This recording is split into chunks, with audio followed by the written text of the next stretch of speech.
আমি চলে এসেছি আমার রুষা মিনি ব্লগ নিয়ে। এক্ষুনি ফট করে এক্ষুনি ইয়ে করলো, ঢেকুর তুললো।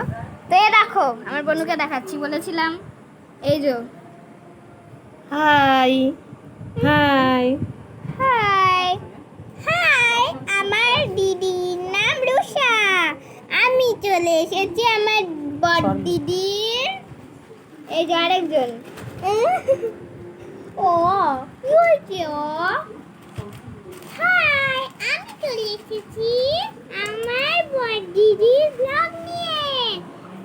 সামনে কি বলবো? আমার বোনকে তোমাদের কেমন লাগে? আমার বোনকে তোমাদের কেমন লাগলো? মনে হয় কিউট লাগলো, খুব কিউটি। এখন আমার বনুর জানো কত বয়স? 1.5 মাস।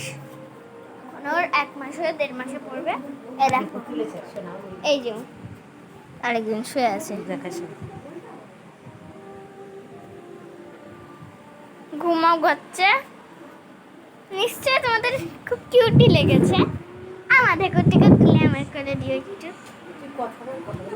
তো এখন আমি রাখছি। আমার কাল আমার বোনও এসেছে বলে আমি খুব ব্যস্ত। আমার ছোট্ট বোন আর আরেকজন আছে। এই বনু এদিকে আয়। এটা বড় বনু, ওটা বড়টা। ও আসতে চাইছে না, তো পরে কথা বলবো, পরে ব্লগে যখন খাবো। তো টাটা। এখন আমি কিন্তু ভালো করে ভিডিও করতে পারছি না। তো tata, bye bye, good night. এখনই বলে দিচ্ছি, এখন কটা বাজে? 7টা। তো tata, bye bye, good night. আমাদের আজকে তো লাইক কমেন্ট শেয়ার করে দেবা। আমাদের আজকে ডিম রান্না হয়েছে। এ দেখো চামচ ধরে রেখেছি।